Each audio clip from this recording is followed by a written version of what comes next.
Hello. Now we are going to start the fresh question. Okay? And the fresh question is a chapter 4 of Advocate Act 1961.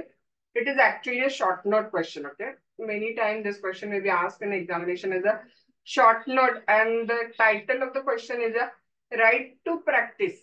Section किती आहे बघा 29 ते 34 समजून घ्या काय. पूर्वी ब्रिटिशर्स ज्यावेळेला इंडियावरती रूल होता की नाही त्यावेळेला there were many people who were allowed to practice the law. Okay?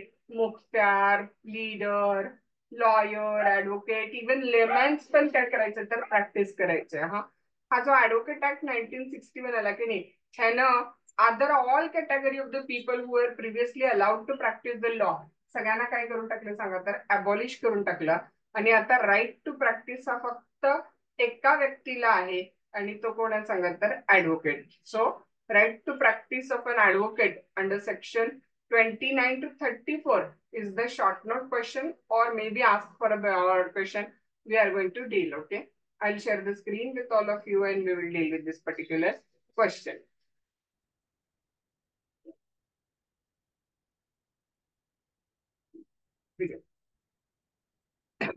Roman 1 काय करायचं सांगा तर introduction Advocate Act provide that the only recognized class of the person to practice the law कोण आहे सांगा तर advocate आहे. All the categories of the person entitled शब्द राहिला तिथं to practice law has been abolished. Okay, इथे law राहिलेला आहे. All the categories of person entitled to practice the law is abolished and the only category allowed to practice the law कोण आहे सांगा तर advocate आहे. आता according to section 29 to 34 of Advocate Act practice हा advocateचा right आहे. Okay, it's an advocate right. Chapter 4 of the Advocate Act 1961 prescribe advocate right to practice under the heading of right to practice. So this right of an advocate to practice can be discussed as under next. Roman 1 bus Roman 1 introduction द्यायचा. Roman 2 खाली काय करायचं सांगा तर right to practice. Practice of an advocate is a right. हा त्याला Roman 2 तुमचा. According to section 29 to 34 of an Advocate Act, practice of an advocate काय सांगा त्याचा right आहे. तिने chapter 4 under right to practise heading काय काय राईट दिलेत बघा. पहिला सेक्शन 29 काय म्हणतो बघा. Subject to the provision of the act and the rule made there under shall as from the appointed day be only one class of person entitled to practice the profession of a law, namely advocate. There is only one class of person ज्याला law practice करता येते आणि ते कोण आहे सांगा तर advocate आहे तिथं. सेकंड बघा काय लिहिलं आहे. Every advocate whose name is entered in the state rolls shall be entitled as of a right to practice throughout the territories to which this act extend. Okay, and जिथे कुठे applicable आहे तिथे सगळीकडे practice करायचा अधिकार ऍडव्होकेटला काय केलेला सांगा तर दिलेला आहे तिथं. कुठं कुठं बघा in all the court including supreme कोर्टामध्ये प्रॅक्टिस करायचा अधिकार आहे. नंबर 2 बघा कुठल्याही ट्रायब्युनल्स कडे किंवा लिगली ऑथोराइज पर्सन जे एव्हिडन्स घेतात त्यांच्याकडे प्रॅक्टिस करायचा अधिकार आहे.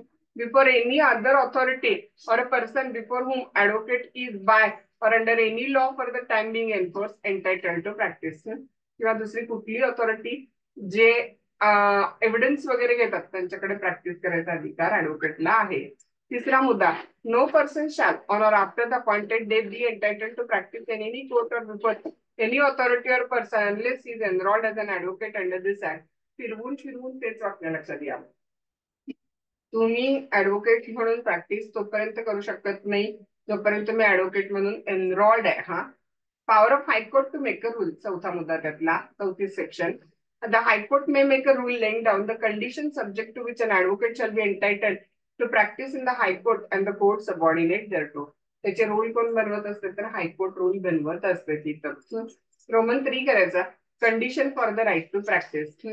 Advocate who has a right to practice has to fulfill the following condition. Okay. Number 1, every advocate shall be under an obligation to see his name appear on the roll of the State Bar Council.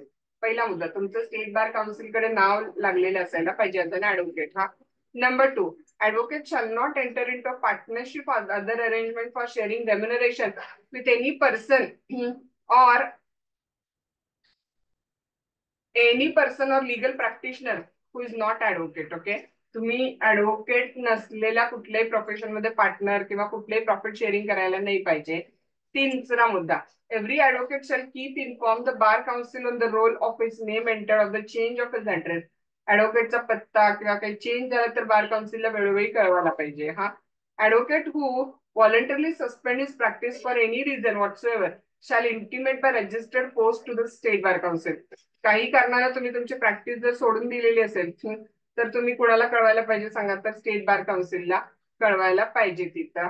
Whenever any such advocate was suspended from his practice desire to resume, he shall apply the secretary of the state bar council. Practice सोडल्यावर परत तुम्हाला resume करायचे असेल तर तुम्हाला secretary of state bar काउन्सिलला apply करावं लागतं. The enrolment committee of the state bar council may order the resumption of the practice. An advocate whose name has been removed by the order of the Supreme Court or High Court or the Bar Council shall not be entitled to practice the profession of a law.